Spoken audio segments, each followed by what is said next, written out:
Hey guys, welcome to another episode of Fair Chase Outdoors. This is going to be a part 2 of the original video of scouting public land. Let's see, it's April the 12th, so we're about the middle of April and the foliage is starting to come up. But there is a piece of property I have been wanting to scout on public land. It's probably about 300 to 400 acres. It's a pretty big tract of land, but it's almost completely landlocked by private land. There is one access road that will allow you to get in there to the public land, then it opens up. But looking at the aerial map, it looks very, very hard to access. So I want to get out and scout it. I've been looking at it for a while on aerial maps, but I haven't really had the opportunity to scout it. It needs at least a full day. But anyways, we'll get out there. We're going to get the e-bike. We're going to hop around, see if we can find any potential hunting locations for this next year. All right, guys, stay tuned.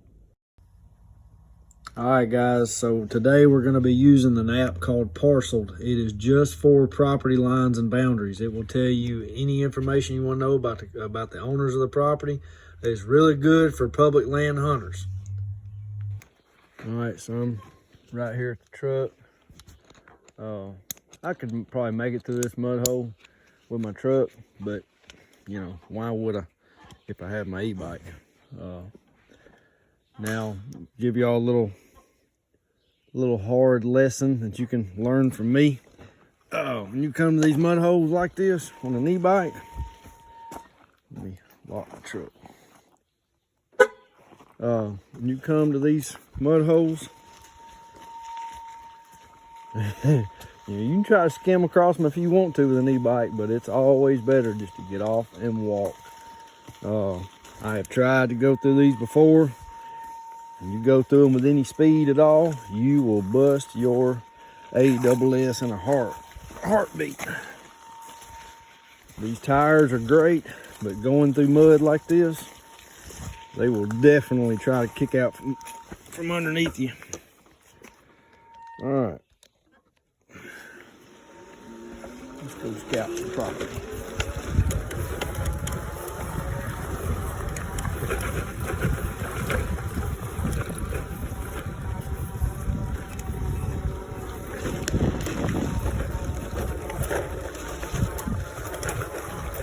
We've got about 3 or 4 miles to go. So it'll be a nice little ride on the e-bike. Till we get to the public land. We're technically on private land right now, but as long as you stay on the road, you'll be all right.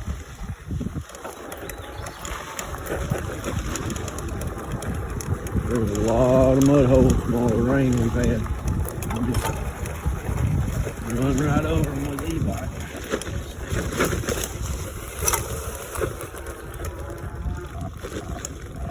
And I'll tell you something else with these e-bikes.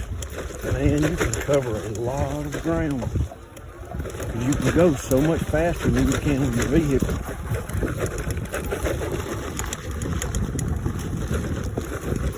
You can really cover some ground in one day. Park a truck, take off.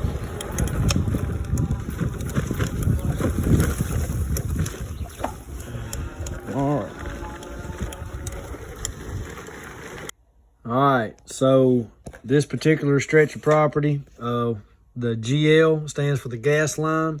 The blue dot is going to be me at all times. And then that lower left-hand corner is going to be the edge that I'm going to be scouting. So, start things off. I'm pretty deep off in the bedding area right now.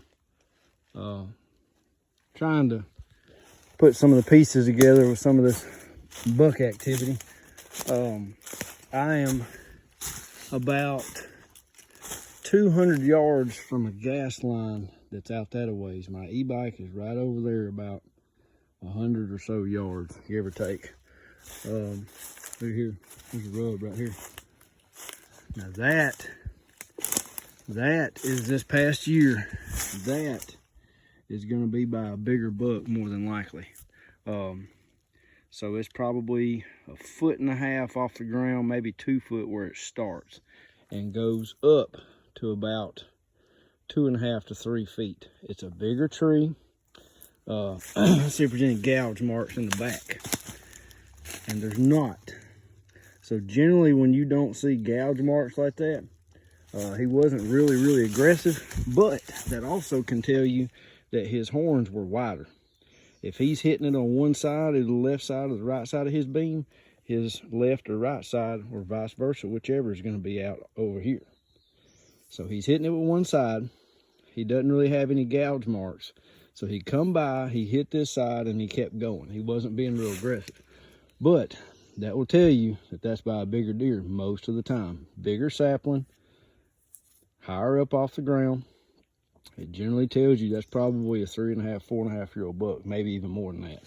Probably around that age bracket though. He's matured for sure. But anyways, I'm just cruising around this bedding area. Now this, let's see. My truck is probably, there's a trail right there where they're coming up and down. That's what caught my attention when I was walking down this road right here. This is an old logging road, if you can tell. It is a very old logging road. It probably hadn't been used in 20 years. Very growed up. I actually overlooked it. I walked right past it, didn't even know it was here. I actually was coming through the bedding area, following deer trails, and come across this logging road. My e-bike is right down there about maybe 100 or 150 yards, and I walked right past it and didn't even see it. But anyways, my truck is probably, I'm gonna have to reset the odometer when I head back, but it's probably about 3 miles away, and the only way to access this particular piece of national forest, public land, is by walking or by e-bike. That is it. You cannot get a truck in here. The trails are so tight. There's so many mud holes. There's trees down. There is no way to get back here except by walking. And when you find places like that, you kick out so much competition. Now it is landlocked as far as the property. As far as property around this national forest, it is surrounded by private property, and there's one way to get in and one way to get out. There's another deer trail going off down through there. You might be able to see it. But like I said, the only way to get in here is by foot or by e-bike. And when you kick out a lot of competition like that, your odds start going up because the pressure of other hunters starts to go down. And really the only competition you have is other private land hunters that have access to this. Well, even that being said, there's really no access roads to get in here. Not really. So it keeps a lot of people out. And when you keep a lot of people out, and it primarily is just you coming back here, your odds will start to go up tremendously. Now, if you can start to piece together some of the puzzles of these bucks, there's an old rub right there. When you start to put some of the pieces together, that's about a pretty big buck too. And you really start to understand a little bit of deer behavior, you can really narrow down your search to going after them big bucks. I'm gonna follow this road for a little bit further. Property lines up here probably about, I don't know, 200 or 300 yards. All right, here's another rub. Again, this is just another piece of the puzzle. I'm still on this road. It is a smaller sapling, but it is rubbed completely around the entire tree. And let me kneel down so I am eye level with that rub. So it starts all the way from the ground and goes all the way up. Now that is sheer aggression right there. That is the hormones of a rutting buck right there. Given the fact that it's higher up, that's about 3 foot off the ground, maybe a little bit higher. That's probably a mature buck. But the fact that it's a smaller sapling, you know, I don't know, it's hard to tell with this one. You don't normally see trees that are rubbed all the way around the tree from 6 inches off the ground all the way up to 3 feet off the ground. So, again, it's just a piece of the puzzle. You know, it doesn't really mean a whole lot. It's nice to see them. But that, you know, the fact he darn near pushed that tree over. So that was all that testosterone built up in the buck that rubbed that one. He was just trying to destroy it. So he was probably a 2.5, maybe a 3.5-year-old deer, more than likely. Just another piece. I'm gonna walk back to my e-bike. I'm gonna go scout a little bit more. You see how open this is? It's very thick over here. It's very thick over there. Now it does dump off in the hardwoods over there. So you have a food source, you have a bedding area, and you have an edge going. I mean, you have a transition zone right in the middle. So I'm walking this, and they're walking the same path. I'm seeing quite a few scrapes, but the point I'm trying to make is, you can look back that a ways. That is pretty open. More than likely, a buck would not walk this, a majority of this road in daylight. Even though you're a good ways away from probably anybody else hunting, there's probably not a lot of pressure in here.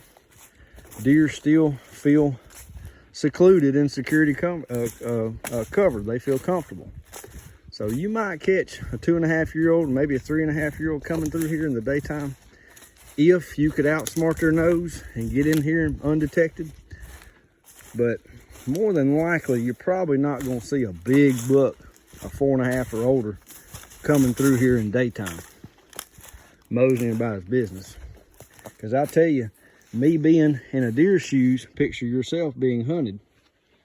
Where would you go? What would you do? If I was walking this road in daytime and you had all these hardwoods being exposed in certain patches and certain areas, I would not feel comfortable. If I knew I was being hunted, I probably would not want to walk this road. And that's what I've been trying to explain past couple videos. You know, you want to find a food source, you want to find a bedding area. When you generally find a bedding area, you also find the does. So you have food, sex, and security, the 3 things that a buck needs. But you have to have transition zones from point A to point B to point C. You have to have a transition zone. You have to have security cover going from each individual area. If you can find areas like that where there are terrain features that are close in proximity, you can really start to hone in on a buck's movement, because, you know, this is their home. Picture yourself in your own home. You have a kitchen, you have a food source, you have a bedding area, you have a bed, you have a bedroom, you have generally a hallway going from point A to point B, which would be their transition zone. Now, being a big buck, being hunted, things change from you and him. When you step off into a big buck's mind where he knows he's being hunted, he has got to feel comfortable if he's going to move during daylight hours. So, anyways, I just wanted to kind of mention that. If you can kind of put yourself in a deer's mind, a big buck's mind, where would you go? What would you do? You can really start to hone in on some of these bucks' behavior. And it's really not that complicated. Oh, Lord. It's getting thick right here. And see, it's just little patches where it opens up and then it gets really thick, opens up, gets really thick. Anyways, there's a couple scrapes right here. They're old, but yeah, they're decent scrapes. He tore off a pretty good licking branch right there. That's a pretty good limb. He tore them both off right there. You know, it's just another piece to the puzzle. You got a few little tiny rubs. He was probably a little smaller buck. We're gonna keep on moving on, see what else we can find. All right, so I want to, still on public land. I'm pretty much dead smack in the middle of the track of this public land, which is about a few hundred acres. But I'm on a gas line right now, and I want to talk to y'all a little bit about gas lines, power lines. When I used to hunt private land, I shot a good bit of bucks crossing gas lines. Now, majority of gas lines are only about 30 to 50 yards wide. This one's probably about 25 yards wide. It's not very wide at all. But I learned at a younger age, again, putting yourself in a big buck's feet, I guess you could say. I can't say shoes, can I? If you were going to cross a gas line and you knew you were being hunted, would you want to cross at the very top of a hill, or would you want to cross at the very lowest point possible? I have a very, very steep hill over there. My e-bike's right up there about 100 yards at the top of that hill. All right, and then it goes straight up the other side right there. Now, if you was to cross at this lowest point right here, you would not be near as exposed as you would be crossing at the very top of a hill. And bucks know that. When they cross these gas lines, they look across. And primarily the time when they cross, you've only got a few seconds. I've killed a lot of bucks crossing gas lines and power lines. And you only have a few seconds. But if they cross at the lowest point possible, they're not near as exposed as they are at the top of a hill. And also, generally at the bottom of these hills, which I've never been here before, I'm just walking up on the first time. Generally, there's creeks down here. And most of the time, it is considered like an edge. They will use these creeks like an edge. Now, I'm willing to bet if I walk this bottom just a little bit, no more than probably 50 yards in any direction, I will start to pick up on deer trails and probably pick up on some rugs. Now, you generally won't find those scrapes down here because they'll get washed away. But look right there. If you can see a deer track right there.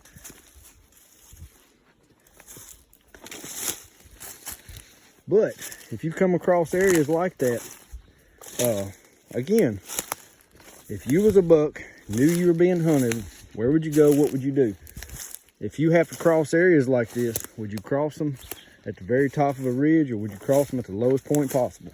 Me, I knew there was a crosshairs on me. I'd want to cross at the very lowest point possible. I would get across it and I would be gone. I'll be back in security cover, and that's exactly what they do. So just wanted to mention that. I'm gonna walk through it. Now you see these open hardwoods. I know there's getting some foliage up now, but it would be very open in the wintertime. So that being said, I know more than likely a big buck, a mature buck, would not come through here during daylight. So I can rule this area out. I know without a shadow of a doubt, unless it was the dead smack middle of the rut and he was on a doe, that would probably be the only time he would come through here. So I don't even have to go scout that. I can rule that out. It's a waste of time. If I know a buck wouldn't have security cover going from point A to point B, it's a waste of time. So let's go look at the other side. Now you can use that as a possible food source. I haven't been back in there, but it being open hardwoods, big timber, more than likely it's a food source on public land. So keep that in the back of your mind. Let's go to the other side and look. Now it looks a little bit thicker over here. It could possibly be a bedding area over here.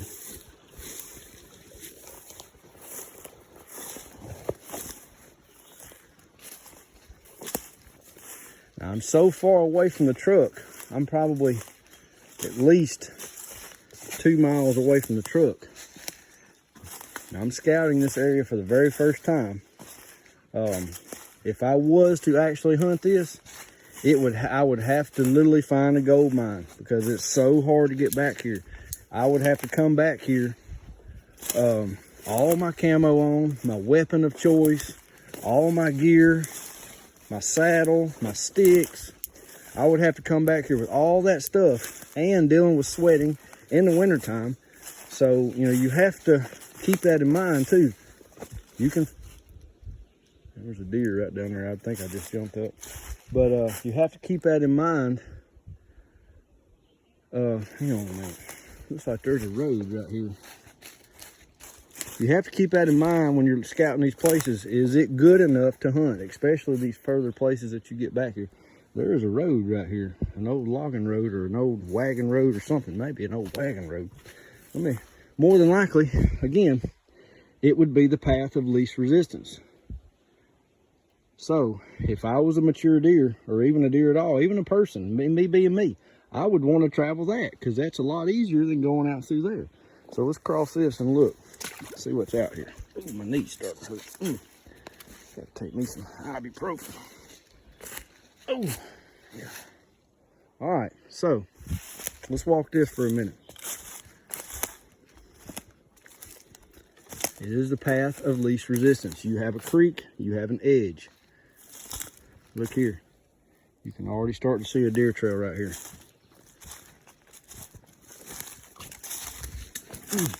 Look here. There's this very small rub. It's tiny, but it's a, it's a piece of the puzzle. That's what you're doing. You're out here scouting. You're looking for pieces of the puzzle. You're putting the puzzle together. We're on a deer trail. Now, is it thick enough? This is my next key feature. Is it thick enough for a mature buck? Now, that's probably thick enough for a mature buck. It's pretty thick in here. There's some foliage coming up, but it's not the type of terrain it's not thick enough for the type of terrain that I really want to go after. But let's continue on.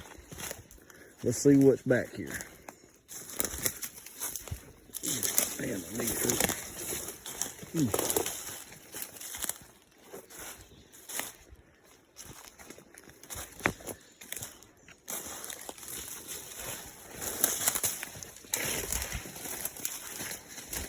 I don't know, it's starting to open up a little bit more.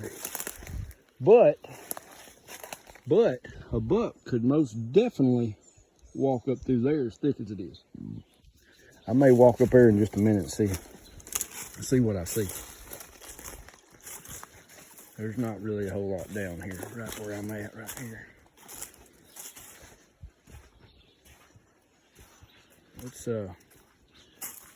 Let's mosey on up here. Let's mosey up here where it's thicker. See what we see. I bet you, being on the somewhat side of this little hill going towards that gas line, I'm willing to bet we're going to come across a deer trail within about 15 to 20, maybe 30 yards.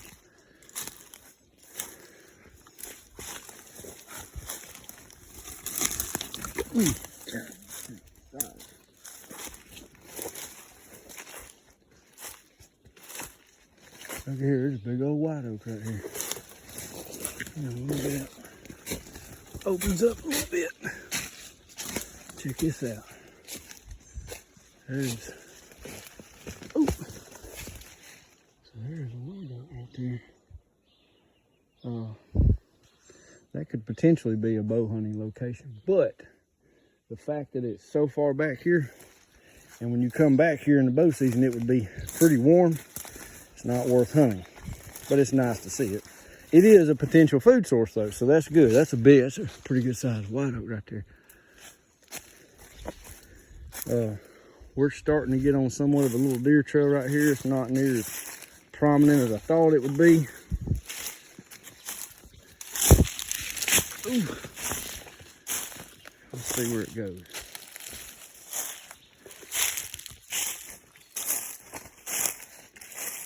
It's pretty open in here.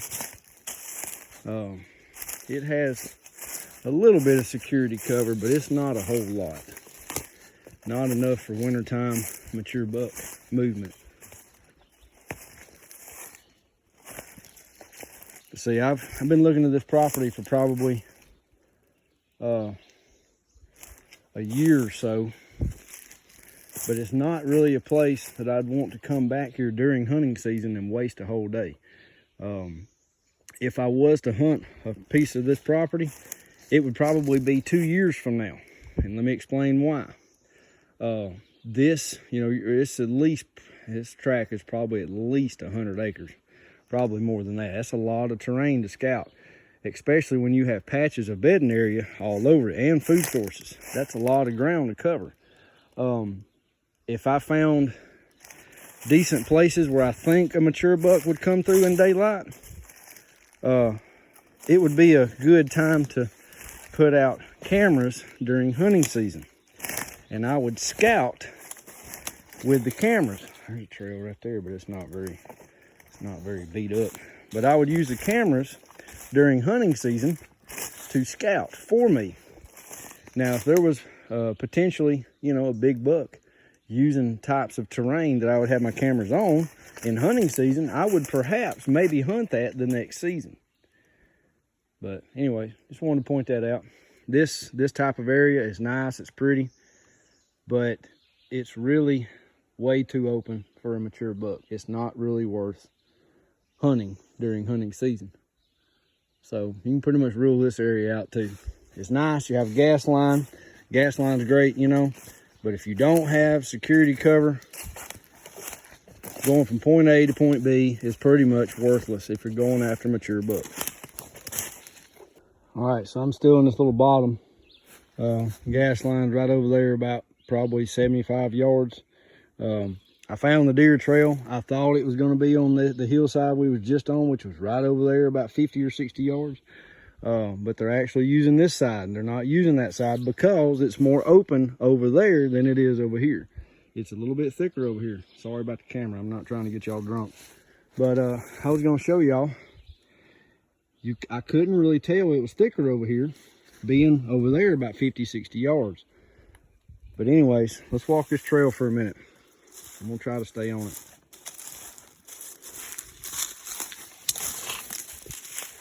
Oh, excuse me. It's right here. Here it is. You can start to see it a little bit. Well, yeah, I was on it because it's right there. When the growth, the springtime growth comes up, it makes it harder to see things. You can see it going through there. It makes it a little harder to scout.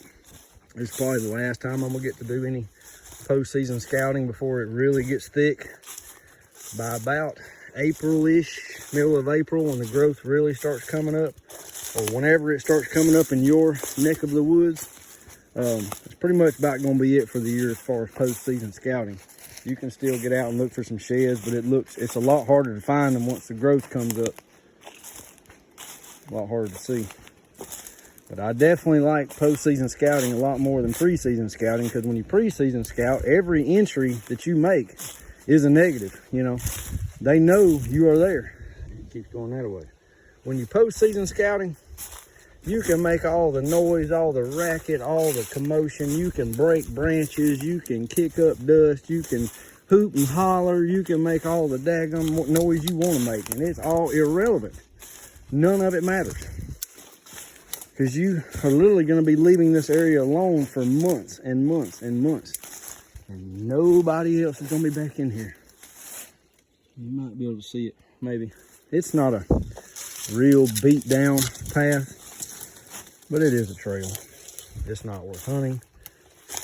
But now, if the other side of this gas line was thick too, had more security cover over there we was at a minute ago, I might consider doing some more scouting around here. But in fact, it's just so far away from the truck, it's not really worth my time. It's really not, unfortunately. But this particular tract of land does have potential.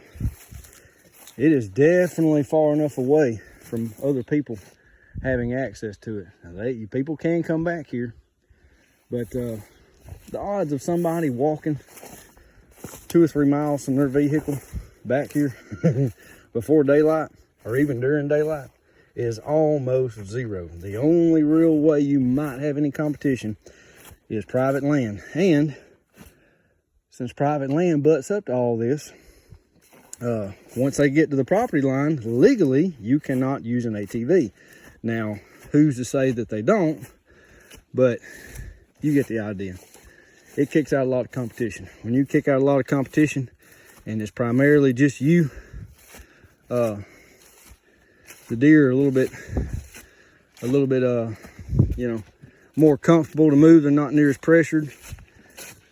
Makes things a little bit easier on you. All right.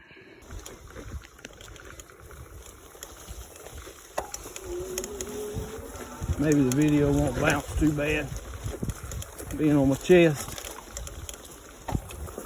I tell you what, these e-bikes, you can just ease through these trails, man, very, very quietly and efficiently.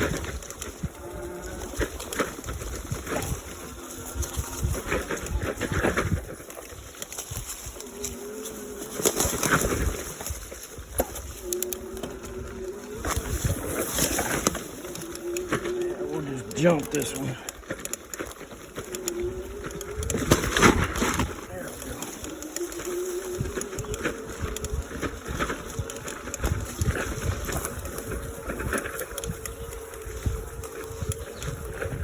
Get to them little logs like that. Lean back a little bit, pop that wheel up and let her eat. She'll hop right over them. As long as they're not too big where the foot pegs will catch. I'm gonna give y'all maybe a little helpful tip. You traveling anywhere really with an e-bike, most e-bikes come with a cable lock. They're you know, they serve their purpose. You know, they're usually really short. They're usually only a couple feet.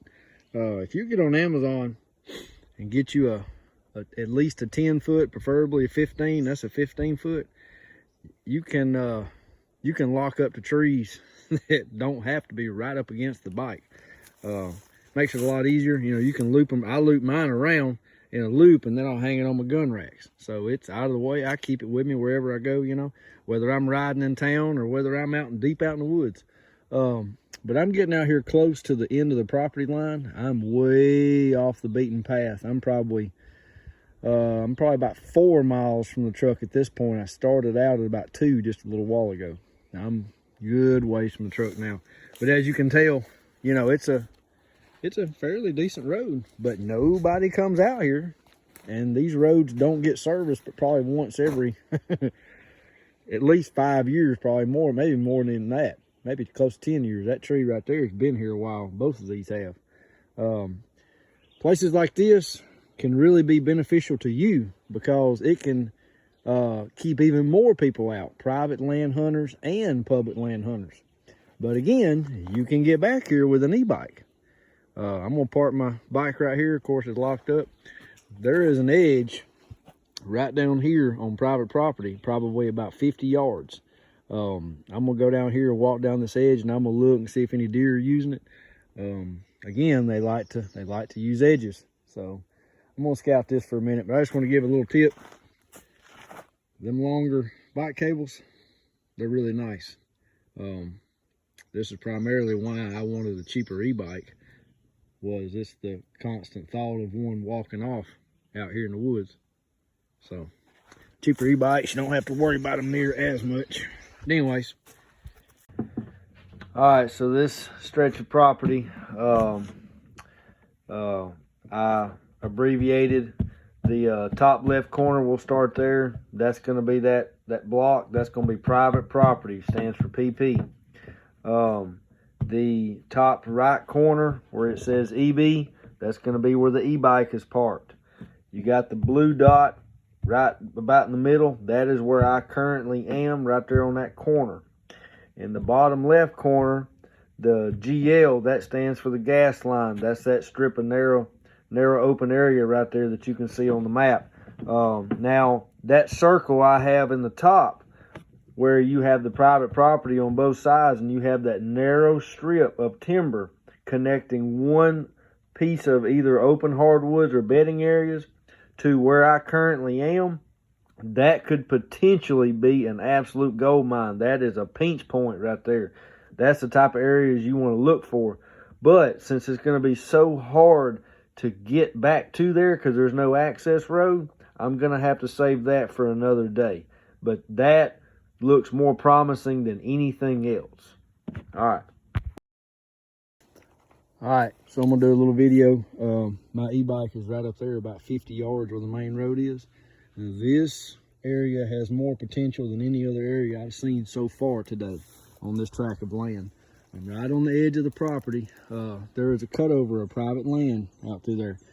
Those pines are probably, let's see, those pines are probably about 7 or 8, maybe 10 years old. They're probably not quite that old. But this is an edge, and this could seriously have potential. And now I'm right here at the corner of the property. So we're gonna walk a little bit of this, and we're gonna see if it has any real potential or not. It may not. Now, if you can find a food source in the open timber, this could potentially be a gold mine. See, look, there's the National Forest sign right there. Now, I'm using the Parceled app on your phone. I'll get to this in a minute, the Parceled app. But if you hunt public land or even private land, it is wonderful. It will be your best friend using the Parceled app. It will show you every single land boundary, every single property. It will show you the names of the property owners, all the national forest. Recently, they recently made it where you had to start paying for it, but it's only $10 a month. But if you hunt public land, man, it will be your best friend. Anyways, let's walk a little bit of this. I'm on a deer trail right here, but it's not very well used. There's a little old rub right there. Walk some of this edge. Now look at here. Now this may have some potential, because you got some open hardwoods right here. You have a food source and you have a bedding area. Now, if we can find a transition down in here,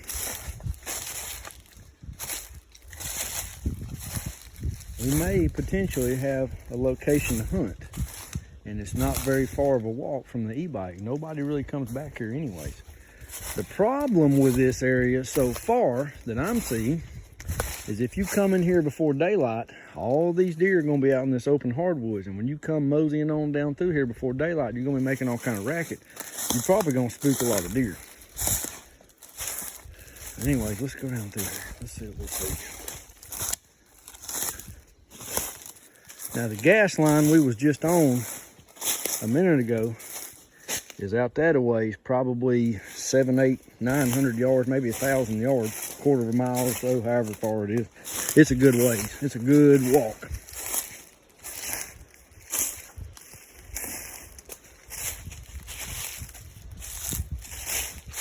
There's a deer trail right there. But this is so open, a mature buck would not use this during daylight. Wouldn't happen. Let's get on down here. Deer using it a little bit right here, but not much. Like I said, it's not really big buck territory during the daylight. It's too open.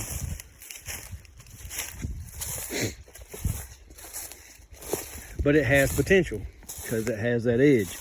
Now, if we can find, what would be amazing is if we had this bed, or they had this cutover right here, and we had another cutover somewhere, you know, within the vicinity, and you had a transition zone of security cover going from point A to point B, you would have a gold mine. Bucks could go back and forth looking for does and feel comfortable moving during daylight. You would have a kill zone, a gold mine. But anyways, look, there's a scrape right there. Old scrape. So, just another piece. I'm gonna keep on looking. Okay, guys, I'm out here on the gas line. I'm about as far as you can possibly get on public land. I've walked the corner and the edge all the way down this cutover right here, the edge of this cutover right here, just checking. I actually walked up on a black racer snake just a minute ago. Should have took a video of it, but I didn't. But anyways, this is the type of terrain on gas lines I was telling you about. There is another hill that dips down right there, and you if a buck crossed this, he would be for the most part completely secluded from anything over the side of that hill. And you've also got another hill. I just heard a deer snort. You've got another hill right there, which is very steep. So they're pretty much, for the most part, secluded. They could slip through here and virtually be undetected. There's hardly any pressure in here. I would imagine there might be a little bit from private hunters, but the only way you can get back here is by walking legally. But anyways, let's walk back this way, the way I came. I'm gonna try to stay on the deer trail as much as possible. So you have the edge right there of the cutover that you can see about 40, 50 yards away. I've walked all the way from my e-bike, which is probably 1,000 yards that a ways. And they're crossing right here at the bottom of these two hills.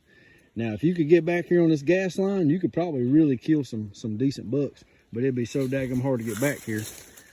Let's walk this trail a little bit, see if I can find it. Should be right here. I'm surprised I didn't find any sheds back in here. I'm very surprised.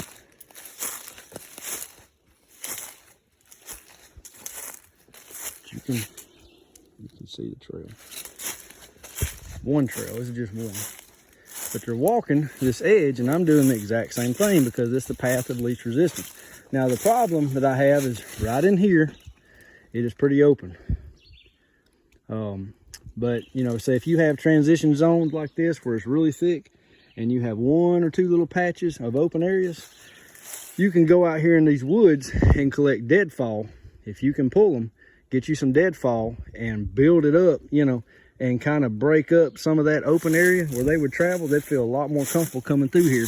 You can't cut anything, but you can use deadfall, and you can move deadfall and branches, stuff like that has just died. You can definitely use that and kind of blend in a little bit of open areas where they'd feel more comfortable moving through here in daylight.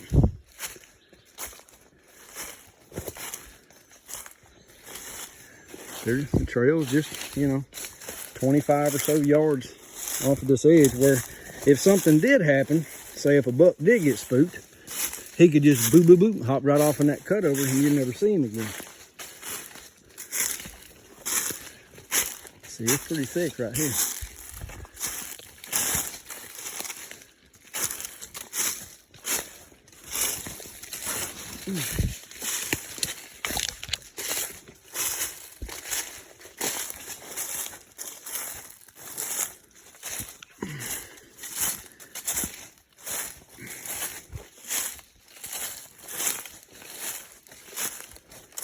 Let's see. Oh, nope, I think I missed it a little bit. Hang on, trail right here. Well, there's one trail going on. It's probably that one. That's a different path coming in here a minute ago. There's just trails weaving all down in through here.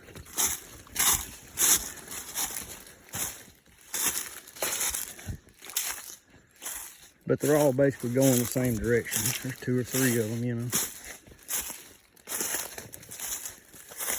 This spot has potential. It wouldn't be that much of an effort to get back here. It would take some time. I'd need an extra hour or so to get back here. There's a little old rub right there on that tree. But it's definitely doable. What I may do is come out here in, say, bow season, when it starts to cool off again a little bit. Put a camera or two on these trails. There's a rub right there. Put a camera or two on these trails and just see what's coming through here during daylight, and possibly hunt it the following year, which will be 2 years from now. I might very well do that. But just coming in here and just on a whim hunting, highly doubt I would do it. I need to see what's down in here before I put this much effort into coming in here before daylight. But this edge right here on this cutover has got some potential. All right. Show y'all this trail going down this steep hill.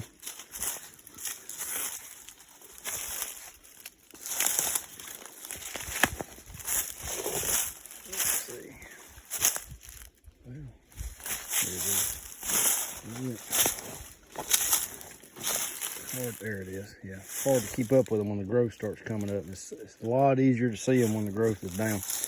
But let me show you. You see that trail going down through. I'm 5 yards from this cutover. Now the next corner where my e-bike is down there about what, 200 yards, whatever, 300 yards.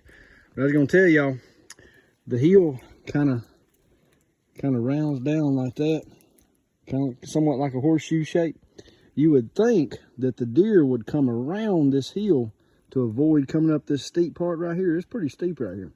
You would think they would come around because it's the path of least resistance and come up through that a ways on top of the ridge, but they don't. They travel right here on this edge, and the whole reason they do it is because of the security cover. They have that edge right there. If something goes down where they get spooked, they can boom, boom, boom, boom right off in that cutover. Versus if they walked along that side of that ridge right there and got spooked, they would either have to go out into the hardwoods or they'd have to turn around this way. They feel a lot more secluded right here. They are willing to work harder to go up and down hills if they feel safe.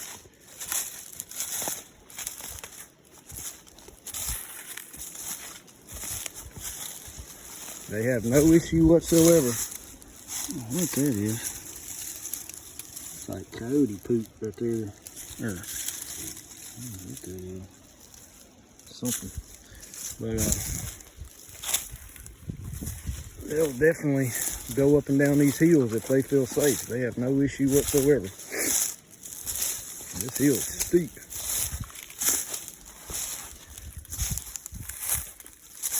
There's another trail going up through there. But the main one I was on, looks like it, well, it looks like it goes both ways. It goes that a ways, and it goes that a ways.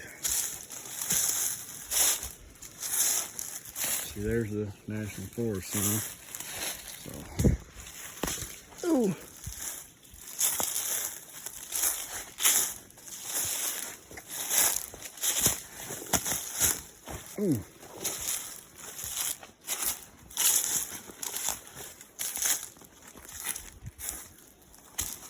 Anyways, you get the idea.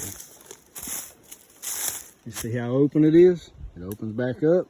That's why they're not going around the side of that ridge. They're going straight up because they feel safer going that direction.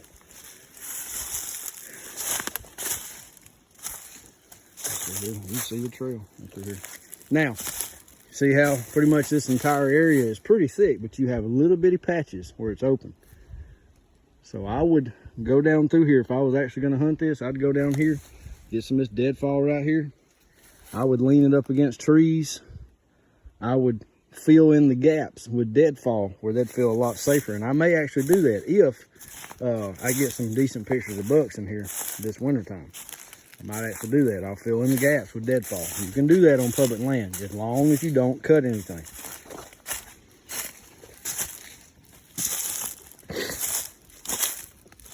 Now, if I actually hunted this, let's see, sun is right there. So north should be that a ways. Let's see, north, east would be that a ways. South would be that a ways. West would be that a ways. So if I actually hunted this, most of your deer are going to be out either in here or along this edge, okay? So I would want the wind to be coming out of the north or the west. Preferably a northwest would be coming straight out through here and blowing right out into the hardwoods, the open timber. Because during the daytime, most of your deer are not going to be out here. They're going to be on this edge or out in that cutover. So I would only hunt it if I had a west or a northwest wind. I would not hunt it any other time. All right, so I'm still on the edge of this cutover. You cannot see it, but the edge of the cutover is right over here, about 50 or so yards, give or take, maybe a little less. But it's really, really thick in here. All right, so you've got the end of a ridge that's coming down right here. All right, so it comes off that a ways, it gets flat right here. And then you've got another ridge that goes up that a ways toward the property line, which is the way I'm heading. But you see all this thick junk right here? There's a buck bed right here. Right here. And you probably can't really see it. You really can't see it with a camera, but there is a bed right there. Check this out. Here, right there. If you get it in the camera. There's the bed right here. You can see where the ground's disturbed a little bit where he's been laying here, right up against the back of this extreme thick cover right here. And this is where they'll hang out and sleep all day long. But yeah, nice little buck bed.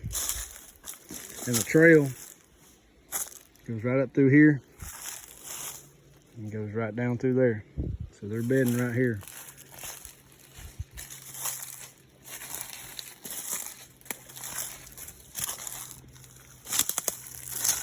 Look, see?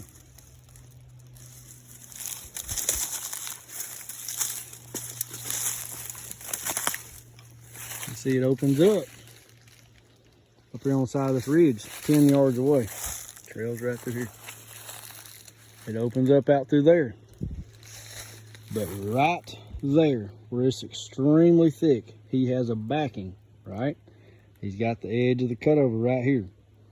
He will sit there in bed all day long. If any type of predator or any type of, human, whatever, you know what I mean? Any threat that comes through here, he will know it long before they even get to him. And he will be able to bloop, bloop, bloop, bloop, right off in the cutover, and you'll never see him again. The little areas like that, really good spots for buck beds. All right. And thanks for watching, guys. The tracker property that we scouted today, it has some potential. There's plenty of bedding area on it, but the problem I was having today was there is so much bedding area on this particular property that the deer are tending to wander, at least from what I've gathered. It's definitely going to need some more scouting. I only scratched the surface with it, but as of right now, I don't really have any intention on hunting it. But it never hurts to get out and put some boots on the ground and scout. Saw a lot of rubs, saw quite a few scrapes. Like I said, it definitely has some potential. But you know, when you find big pieces of bedding area like that, you know, the deer, they tend to wander. It's hard to find those little pinch points and funnels. Same thing with big timber. You know, when you're hunting big timber, big open hardwoods, you know, deer, they tend to wander, especially at night. You know, so it's hard to really find those pinch points. They're very subtle. It definitely needs some more scouting though. But as of right now, I didn't really see anything that would be potentially a gold mine as far as hunting. But anyways, guys, hope y'all enjoyed the video. I'm gonna head on home. Have a good one.